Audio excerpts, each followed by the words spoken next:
And now, it's time for another Dice Tower review with Tom Vasel. Hey folks, today we're taking a look at the fourth expansion for the second edition, which is the Shadows of Nerekhall. I don't know if I'm pronouncing that correctly, but this is a storyline, and it's actually a really cool storyline. I'm not going to show you a lot of the quests and stuff in this book, because I think that should be a surprise if you play it. It's a lot of fun. But I do want to show you a lot of components in this game. It comes with more characters, comes with a lot of things. I'm not going to show you everything, but kind of give you a taste to see if this expansion is worth getting to. Here we go.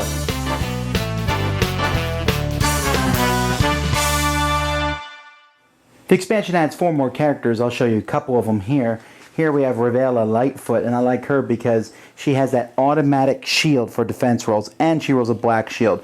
A very strong defensive person, which is always nice to have in any kind of magician. And here we have Nerekhall, who, when he revives a hero, he gets 2 health and 2 fatigue back himself, and he has that one-time ability where he can revive someone completely. Of course, besides these 4 heroes, there's also new monsters.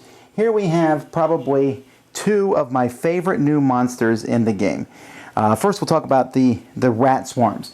Now, the rat swarms, as you'll notice, use green dice. All 4 expansions for Descent thus far have included green dice that have hit points on some sides, but mostly surges around them.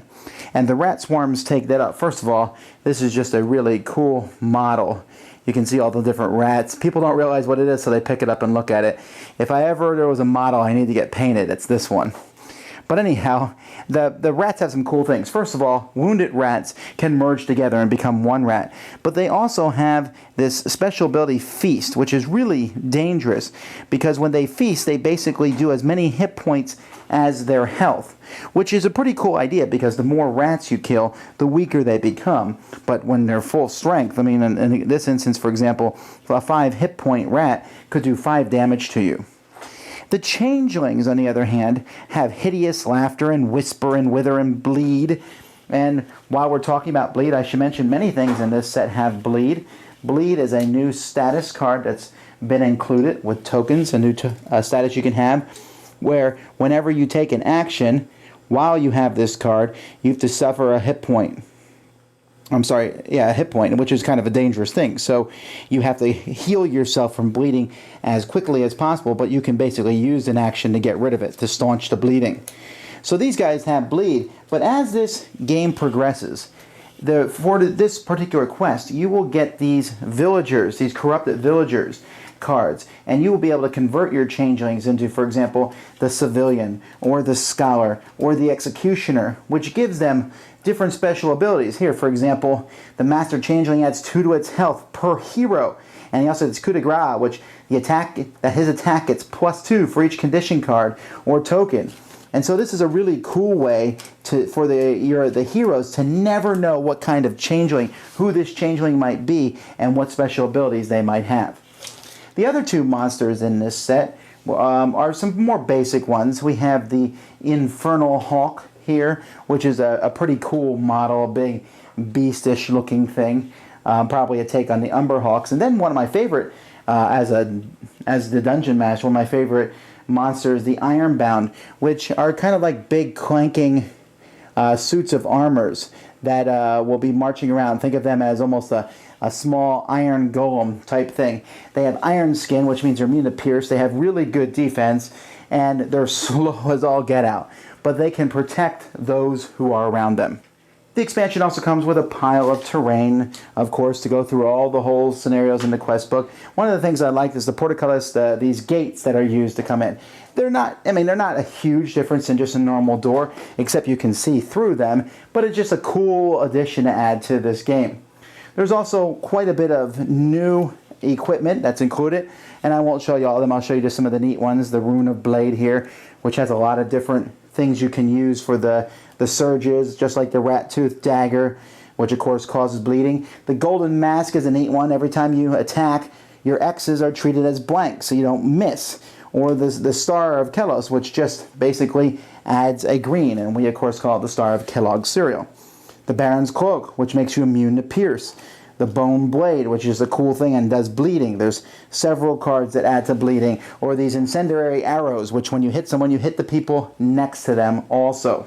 When traveling in the campaign of this game, you use city travel cards rather than your normal ones. They look just like a normal one, but you will run into different things based on what's going on. And then, of course, there's some big bad guys. There's Merklace and Verminous and the Olivin brothers.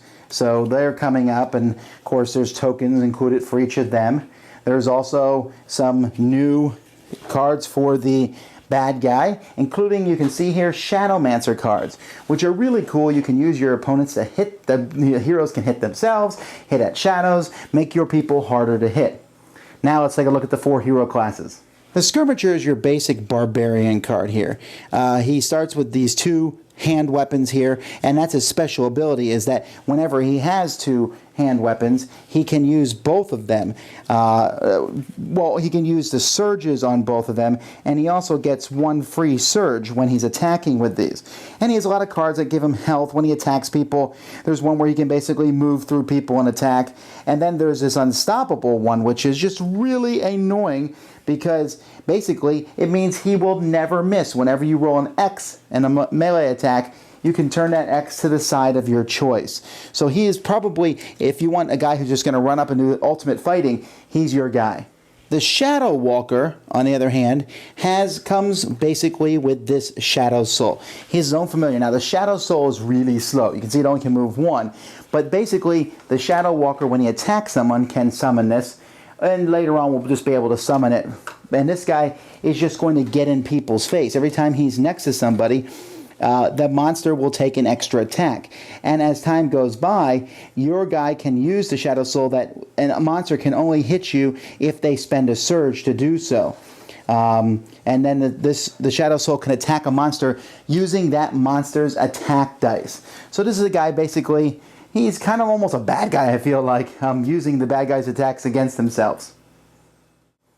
Then we have the Conjurer. Now, what the Conjurer can do, he starts with a nice weapon, a prismatic staff, but he can make mirror images of himself. So he basically makes these mirror images. These mirror images can move around 1 hit point and they're gone, but they can attack as if they were the Conjurer himself. And as time gets better, you can do different things. You can get rid of them to help yourself out. You can exchange yourself with one of them. You can do an attack that does more damage if these are next to your opponent.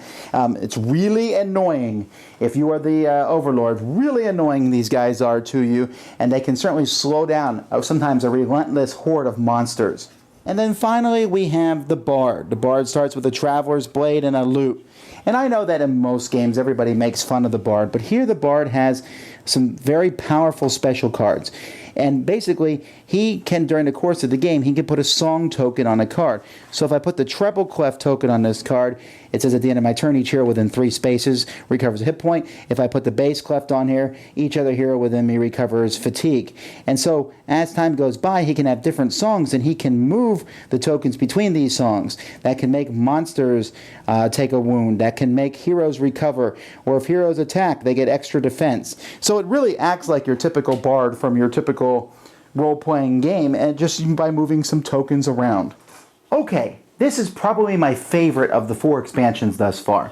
First of all, the quest is really cool, and I don't want to spoil like a lot of the quests, but there are spots in the quest where the Overlord will pick one thing. There's like 3 tokens, and so the heroes are never quite sure what's going to happen in that quest, depending on which influence he picks up.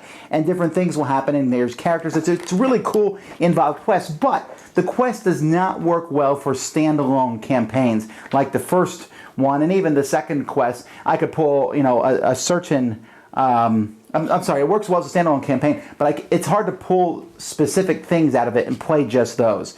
I'd rather play this whole thing through as a straight campaign because the storyline's so involved, while the original one I could pull like a mission here or there, and they don't need to be part of the bigger story. But I really like the classes for this one. My favorite class is probably the Bard. I like just the neat interactions that he has. The monsters for someone like me, a dungeon lord, the changelings, the rats, the golems. These are monsters, and these are monsters that they give the heroes a real pain in the neck, and I really like using them together. A lot of fun. The artwork on the tiles is really cool. It just seems like there is a ton of content in this box, and it really increases the overall fun of Descent. So that's the Shadows of Nerekhall, my favorite of the expansions thus far, with a ton of extra content.